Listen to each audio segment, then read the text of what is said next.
باللہ من الشیطان الرجیم بسم اللہ الرحمن الرحیم پارہ نمبر 23 23واں پارہ سورۃ یاسین چل رہی ہے۔ اس میں اہم پوائنٹ اس کی طرف لوٹنا ہے، اس نے پیدا کیا ہے، اس کا بندہ کیوں بنا جائے۔ یہ اہم پوائنٹ میں سے سوالات اٹھتے ہیں کہ اس کی طرف لوٹنا کیوں ہے، اس نے جس نے پیدا کیا ہے اس کا بندہ کیوں بننا ہے۔ بہت ہی اہم سوال ہے جو ہم نے اپنے نفس سے اپنی روح سے کرنے ہیں کہ ہم کس مقصد کے لیے اس دنیا میں آئے ہیں، پیدا کس نے کیا ہے اور اس کا بندہ پھر کیوں بننا ہے۔ جس نے ہمیں پیدا کیا ہے اس کا بندہ آخر کیوں بننا ہے۔ یہ سوال کا جواب ہمیں کب پتہ چلے گا؟ جب ہم اپنے نفس سے پوچھیں گے، بتائیں گے کہ ہم کس کے بندے ہیں، کس نے پیدا کیا ہے، کس کی طرف آخر لوٹ کر جانا ہے، اور جس نے پیدا کیا ہے ہم نے اس کی اطاعت و فرما برداری کرنی ہے۔ کیسے؟ یہ سورت ہماری اصلاح بھی کروا رہی ہے اور ہمیں سکھا رہی ہے، ہماری تربیت کر رہی ہے، ہمیں صالحہ بنا رہی ہے۔ تو ہم نے تھوڑا سا غور و فکر کر کے خود کو، اپنی زندگی کو سنوارنے کی مکمل ترین کوشش کرنی ہے۔ انشاءاللہ اللہ تعالیٰ آپ کی اور میرے علم میں اضافہ فرمائے۔ پہلا پوائنٹ اس میں حجت تمام ہونے پر عذاب، بندوں کے انجام پر افسوس، دوسرا قیامت کی عقلی دلائل، تیسرا مردہ زمین سے بیج کا نکلنا، چوتھا اس بیج سے درخت پر پھل اور پھول کا نکلنا۔ سبحان اللہ۔ اللہ تعالیٰ نے کیا بتایا کہ حجت تمام ہونے پر عذاب کے بار بار اللہ نے پیغام دیا، عبرت کے قصے سنائے، پچھلی قوموں کے انجام سے ڈرایا، لیکن پھر بھی باز نہ آئے تو آخر موت ہے۔ رب کا بندوں کے نام پیغام، سورج چاند پوجنے کے لیے نہیں ہے، ستارے قسمت کا حال نہیں بتاتے، عبادت صرف خالق کی کرنی ہے، مالک کی کرنی ہے، رب کی کرنی ہے، رحمان کی کرنی ہے، جو عطا کرنے والا ہے، جس نے پیدا کیا ہے اس کا بندہ بننا ہے۔ یہ کس کا پیغام ہے؟ اللہ رب العزت کا پیغام ہے۔ قیامت کی تھوڑی سی جھلکیاں۔ طوفان نوح نے دنیا کو ڈبو دیا، قیامت کا سور دنیا کو غمگین کر دے گا، ختم کر دے گا۔ جنت کی عظیم ترین نعمت، رب کی طرف سے سلام، دنیا میں ان کے حصول ممکن نہیں، اس کا حصول ممکن ہی نہیں۔ بندوں کو وعدہ کی یاد دہانی، شیطان کی عبادت نہ کرنا، عبادت صرف رب کی، شیطان کو دشمن مانو، شیطان کو دشمن مانو۔ طوفان نوح نے دنیا کو ڈبو دیا، قیامت کا سور دنیا کو ختم کر دے گا۔ یہ کیا تھی؟ قیامت کی جھلکیاں تھی جو کہ ہم نے اس پارے میں سے نوٹ کیا۔ اس میں ہمارے لیے یہ عبرتناک قصے تھے تاکہ ہم اپنی زندگیوں کو بہترین بنا سکیں، اور جنت کی عظیم ترین نعمت، رب کے ساتھ سلام، ہم جا کے رب کے ساتھ سلام پیش کریں گے اور ہمارا رب جواب بھی دے گا۔ دنیا میں اس کا حصول ممکن نہیں ہے۔ اگر ہم دنیا میں کہہ کر کہ یہیں پہ ہمارا رب ہمارا قصہ تمام کر دے، ہمیں ہر چیز سے نواز دے، ہماری حکمرانی ہو جائے، ایسا نہیں ہو سکتا۔ روز آخرت اللہ رب العزت اپنے محسنین بندوں کو دیدار بھی کروائے گا، اور بندے سلام کریں گے اور بندوں کا جواب بھی دے گا انشاءاللہ۔ اور پھر اسی دنیا میں اللہ نے دوبارہ سے ایک تو جب تخلیق کیا، بندے کو پیدا کیا، جب اس کو تیار کیا تو اس سے وعدہ لیا تھا، اور بندوں نے بھی رب سے وعدہ کیا تھا، تو اللہ نے یہاں دنیا میں رہتے ہوئے اس وعدے کو یاد کروایا۔ کیسے؟ یہ کہہ کے کہ شیطان کی عبادت نہ کرنا، شیطان کی عبادت نہ کرنا، عبادت صرف کس کی؟ رب کی، رب العالمین کی، رحمان کی عبادت کرنی ہے، اس کا بندہ بننا ہے۔ اس کی طرف لوٹ کے آنا ہے. وہی بہترین کارساز ہے, وہی دنیا اور آخرت میں اجر عظیم دینے والا ہے. یہ دنیا فانی ہے اور شیطان کو دشمن مانو, اس کو دوست ہرگز نہ مانو. اور اس میں اور چیزیں, اللہ انسان کے خلاف اس کے اعضاء روز آخرت گواہی دیں گے. گواہی حق میں گواہی کے لیے اعضاء کی تربیت, ہر عضو کا حق ادا کرنا, راستہ اللہ تعالیٰ کے راستے میں لگانا, برائی میں استعمال نہ کرنا. کیا اپنے اعضاء, یہ جتنے بھی ہمیں ہاتھ, پاؤں, زبان, آنکھیں جو بھی ملا ہے اسے ہم نے حق کی راہ میں لگانا ہے. ارذل عمر, بچے اور بوڑھے یکساں. بچے نرم غذا کھاتے ہیں, بوڑھے بھی. بچے ضد کرتے ہیں, بوڑھے بھی کرتے ہیں. بچے نازک, بوڑھے بھی نازک. بچے دوسروں کے محتاج اور بوڑھے بھی دوسروں کے محتاج. یہ کس کی کیٹیگری میں آ رہا ہے کہ جب انسان بوڑھا ہو جاتا ہے تو بچے کی مانند ہو جاتا ہے. بچے ضد کرتے ہیں تو بوڑھے بھی ضد کرتے ہیں. بچے نازک ہوتے ہیں تو بوڑھے بھی نازک ہوتے ہیں. زندگی سے فائدہ لیجئے. کام کی باتیں, کتاب اس کو فائدہ دے گی جو زندہ ہوگا. بیج وہی بوتے ہیں جو زندہ ہوگا. بچہ وہی پیدا ہوتا ہے جو اندر زندہ ہوتا ہے. مردہ بچے کو نکالا جاتا ہے, پیدا نہیں ہوتا. محنت کر کے وہ یہاں پہ دنیا میں نہیں آتا ہے. تو ہمارے کرنے کے کیا کام ہے؟ اگر ہم نے زندگی سے فائدہ اٹھانا ہے تو ہمیں تھوڑی سی غور و فکر کرنا ہوگا اور اپنی زندگی سے فائدہ اٹھانا ہوگا. اور کتاب سے فائدہ وہی اٹھا سکتا ہے کہ جو زندہ ہے, شعور رکھتا ہے, عقل سے کام کرتا ہے. اور جو بیج بوئے گا وہی تو زندہ ہے. جس نے یہ سوچا کہ میں یہ کر سکتا ہوں, کر سکتی ہوں, وہی تو کامیاب ہوگا. سورۃ الصفات کے موضوعات میں سے ہے کہ صفوں کی اہمیت, فرشتوں کی باتیں, ستاروں کی پیدائش, پھر قبر سے نکلنا, لوگوں کی گروہ بندی, سوال جواب کا مرحلہ, ایک دوسرے سے بیزاری اور جنت کی صفات. اب اس میں صفیں سیدھی رکھنی ہے. ہم جہاں مرضی جیسے مرضی بیٹھ جاتے ہیں, جیسے مرضی نماز کی جگہ پہ بھی کھڑے ہو جاتے ہیں. اس میں ہمیں سورۃ الصف میں صفات میں یہی بتایا گیا ہے کہ صفوں کی کیا اہمیت ہے. اللہ تعالیٰ کو بس صف لوگ, ترتیب زندگی میں لے کر آنے والے لوگ بہت پسند ہیں اور وہ روز آخرت اجر عظیم کے مستحق بھی ہوں گے. اور فرشتوں کی باتیں, کیا باتیں کرتے ہیں وہ؟ ہر وقت اللہ پہ تسبیح اور اس کی پاکی بیان کرتے ہیں. ستاروں کی پیدائش کیوں کی گئی؟ اتنے خوبصورت ستارے. نبی صلی اللہ علیہ وسلم کی یہاں پہ حدیث ہے کہ میرے صحابہ روشن ستارے ہیں اور جو اس کے پیچھے چلا وہ کامیاب ہو گیا.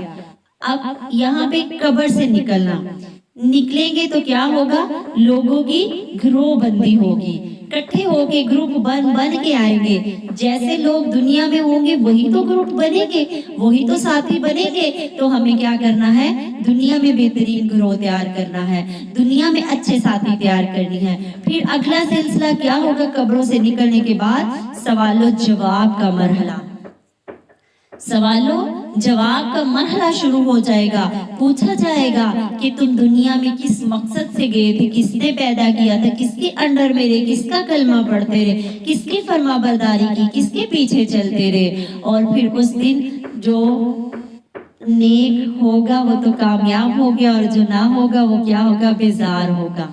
ایک دوسرے سے تنگ ہوگا, دیکھے گا اور روئے گا اور تڑپے گا کہ میرے ساتھی کیسے تھے. اس میں اسی صورت میں قصہ ابراہیم بھی ہے.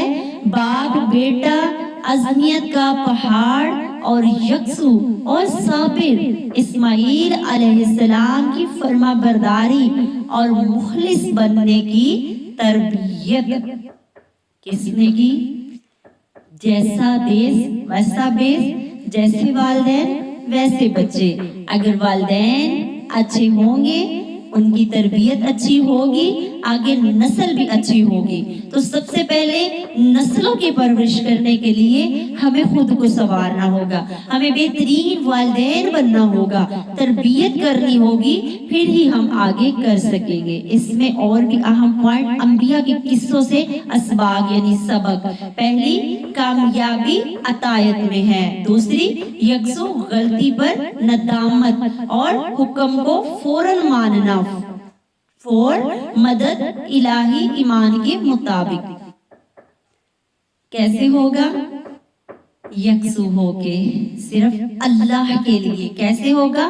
صابر بن کے صبر کرنا ہے حضرت اسماعیل کی طرح. حضرت ابراہیم کے بیٹے تھے اور کہا کہ ابا جان غم نہ کریں، جو اللہ نے آپ کو حکم دیا ہے وَسَمِعْنَا وَأَطَعْنَا، آپ نے سن لیا ہے تو مان لے، میں صابر کرنے والوں میں سے ہوں گا. یکسو اللہ کو مانا اور صابر کا دامن پکڑ لیا. اور یہ کیا تھا؟ اللہ کی بھی فرما برداری اور والدین کی بھی فرما برداری. کس نے کی؟ حضرت اسماعیل علیہ السلام نے کر کے دکھایا. پھر مخلص بننا، مخلص ہو کے اللہ کے لیے، اس کی ذات کے لیے ہر قدم اٹھانا. اگر ہم ہر قدم اللہ العظیم کے لیے اٹھائیں گے، اللہ تعالی ہمیں نشانی بنا دیں گے. کہاں سے ملا؟ قصہ ابراہیم علیہ السلام سے ملا. بیوی صابر بنی، یکسو ہو کر اللہ کی بات مانی اور اطاعت کی، اپنے شوہر کا ساتھ دیا تو اللہ نے صفا مروہ میں سنت رکھ دی ان کی. اور جب تک صفا مروہ نہ ہو ہمارا حج عمرہ ہی مکمل نہیں ہوتا. سبحان اللہ. صابر بیٹا ایسا صابر کہ جب حکم آیا بیٹا جھک گیا اور قربانی کی سنت پوری، قدم قدم پہ یہ سنتیں پوری. یہی انبیاء کے قصے ہیں، یہی نبیوں کے قصے ہیں، یہی ان کے گھرانے والا کے قصے ہیں کہ جب بھی آپ کو کامیابی حاصل کرنی ہو تو فرما برداری کرو. سب سے پہلے یکسو ہو، یعنی جب بھی کوئی غلطی ہو جائے فوراً سے شرمندہ ہو اور غلطی مان لے اور شرمندہ ہو، استغفار کرے، غلطی مان لے. ہم غلطی مانتے نہیں ہیں. پھر حکم کو فوراً مانے، جیسے ہی حکم آئے فوراً سے وَسَمِعْنَا وَأَطَعْنَا، میں نے سن لیا، میں نے مان لیا. حق والوں کا ساتھ دے اور مدد الہی ایمان کے مطابق. اللہ سے اچھے کے لیے بھی برے کے لیے بھی مدد مانگ رہے ہوتے ہیں، ایمان کے مطابق مانگیے. جیسا آپ کا ایمان ہے، اللہ کی جو شان ہے اللہ تو اپنے شان کے مطابق بندے کو دیتا ہے. اور بندے تیری کیا شان ہے، اس شان کے مطابق، اس ایمان کے مطابق مانگنا. اب چیک کریں کہ ہمارا ایمان کیسا ہے، ہمارا ایمان کیسا ہے، پختہ ہے، مضبوط ہے. اسی شان سے مانگیے، اللہ تعالیٰ عطا کریں گے. اسی دل سے مانگیے، اسی زبان سے مانگیے جس زبان سے آپ نے کبھی برا نہیں بولا، جس زبان سے صرف اطاعت فرما برداری کے ساتھ سر کو جھکایا اور زبان سے الفاظ عطا کیے. کس طرح؟ فرشتوں کی مانند چھوٹی سی کوشش کر لیجئے. اور اس میں بہت ہی بہترین سب سے مجھے جو اہم پوائنٹ لگا وہ یہی ہے کہ یکسو ہو جائیے. ہم پردے ڈالتے ہیں، نہیں جھک جائیے. اپنی غلطی کی ہے تو احساس ہونا چاہیے. آگے سورۃ صاد کا پیغام ہے انا کو توڑ دو. انا پر قرآن جزم نہیں کر سکتا. انا تکبر میں آتی ہے اور تکبر شیطان کی نشانی ہے اور مردے کی نشانی ہے. اکڑ، مردہ اکڑ جاتا ہے، مردے کی نشانی ہے. تکبر ذلیل و خوار کر دیتا ہے، جنت سے نکلوا دیتا ہے، لعنت کا مستحق بنا دیتا ہے. تو انا کو توڑ دیجئے. دین کے راستے میں کامیابی کے لیے کیا کرنا ہے؟ صبر کرنا ہے اور آداب کا لحاظ کرتے ہوئے با ادب بننا ہے، اواب بننا ہے. کیسے بنیں گے؟ صبر کر کے. نماز قائم کرنی ہے صبر کر کے.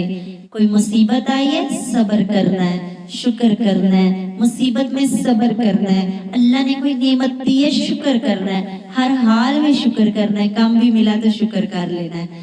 داؤد کا قصہ ہے اس میں بہت ہی پیارا سا کہ ہدایت بیانی ملنا، انسان میں بخل، گفتگو کا فن، دین کے ساتھ دنیا کی دولت بری نہیں ہے۔ اگر دین ہے تو اللہ نے دولت دی ہے تو بری نہیں ہے، اگر خالی دولت دی ہے دین نہیں ہے تو دولت بہت ہی بری ہے۔ ہمیں دونوں چیزوں کی ضرورت ہے، دولت بھی اور دین بھی۔ دین کے لیے خرچ کرنے کے لیے، اس کا ساتھ دینے کے لیے، دین والوں کا ساتھ دینے کے لیے ہمیں دولت بھی چاہیے، دولت بری نہیں ہے۔ اور گفتگو کا فن آنا چاہیے، اخلاق آنا چاہیے، بہترین اخلاق کے ساتھ لوگوں کی رفاقت کیجئے، سے محبت کیجئے، کفایت کیجئے، اپنے دین کا حق ادا کیجئے، جا کے دین کو پھیلائیے۔ اگر احسن ہے بخل کو نکال دیجئے، کنجوسی کو نکال دیجئے۔ آیت تدبر ہے، اللہ تعالیٰ نے بہترین کلام نازل فرمایا جو ایسی کتاب ہے کہ آپس میں ملتی جلتی اور بار بار دہرائی جانے والی آیتوں کی ہے، جس سے ان لوگوں کے رونگٹے کھڑے ہو جاتے ہیں۔ بے شک اللہ نے تدبیر مطلب غور و فکر کرنے والی آیاتوں کو نازل کیا ہے، اور اس میں سلمان علیہ السلام کی صفات بھی ہے، اواب، نعم البدل، اور ایمان کے ساتھ دنیا کا مال، جدائی، اللہ سے غفلت دینے والے سے جدائی کرو۔ جو اللہ سے غفلت برتتے ہیں، توجہ نہیں دیتے، بے دیکھے ہر چیز بول دیتے ہیں، انگلیاں اٹھاتے ہیں، ان سے الگ ہو جاؤ۔ دین کو نقصان پہنچاتے ہیں، ان سے الگ ہو جاؤ۔ مگر میرا یہ کہنا ہے کہ وقتاً فوقتاً ان تک بات پہنچائی جائے، شاید کہ ان میں دین کبھی نہ کبھی جاگ جائے، ایک تنکی کے برابر، رائی کے دانے کے برابر بھی اگر ان میں ایمان ہوا تو اللہ جگا دے گا۔ لیکن فی الوقت دین کی راہ میں روڑے اٹکانے والوں سے تھوڑی سی دوری کر لیجئے، تھوڑا سا ہٹ جائیے۔ یہ کس کی صفات ہیں؟ حضرت سلمان علیہ السلام کی صفات ہیں کہ اواب، نعم البدل، کہ اچھا بدلہ، ایمان کے ساتھ دنیا کا مال، ایمان کے ساتھ، بے ایمانی کے ساتھ نہیں کہ بس میں کٹھا کر لوں، جو بھی ہو جمع کر لوں، جیسے بھی آئے بس میرا ہو جائے، جتنا بھی ہے بس میرا ہے، اور یہ میری محنت کی کمائی ہے، میں کیوں اس کو برباد کروں، ارے میں کیوں کسی کو دوں۔ ایمان پہلے، دولت بعد میں، پھر ایمان پختہ ہے، دولت بھی بے حساب ہے، دین کی راہ میں ضرورت ہے، لگانی ہے، لیکن اصل سب سے پہلے کیا؟ ایمان ہونا چاہیے، مخلص ایمان، پاک دامن ایمان، جیسا اللہ نے بتایا ویسا ایمان، جیسے نبی نے کر کے دکھایا ویسا ایمان، جیسی مومن کی شان ہے ویسا ایمان۔ سورۃ الزمر 2 گروہوں کا تذکرہ، شرک کا رد، کائنات پر غور اور شکر کی اہمیت، ہجرت کا راستہ، خساروں کا بیان۔ 2 گروہوں کا اس میں تذکرہ ہے۔ اللہ تعالیٰ آپ کو توفیق دے، اور جن کو توفیق دی انہوں نے تھوڑے سے وقت کے اندر جو چھوٹے چھوٹے سے پوائنٹ پہ غور و فکر کیا، اللہ تعالیٰ سے دعا ہے ہمارا بار بار قرآن سے ناطہ مضبوط کرے، اور ہمارے ساتھی، بہترین ساتھی، قرآن کے ساتھی ہمارے ساتھ جوڑے، اور ہم کیا کریں؟ شرک کا رد کریں۔ شرک نہیں کرنا، شرک کو روک دینا ہے۔ کیسے رکے گا؟ جب ہم نصیحت قبول کریں گے، اور کیا کرنے کی کام ہے؟ کائنات پر غور و فکر، کیا کیا نشانیاں اللہ نے بنائی ہیں، اور شکر کی اہمیت، کتاب الہی کی صفات، کیسے؟ احسن طریقے سے پڑھنے والوں کے رونگٹے کھڑے ہو جانے چاہیے اس کتاب سے۔ اس میں پھر آیات تدبر آ گئی ہے، سورۃ الزمر 22 آیات اور 23 آیات بھی آیات تدبر ہے۔ اللہ تعالیٰ ہمیں اس پہ بہترین عمل والا بنا دے۔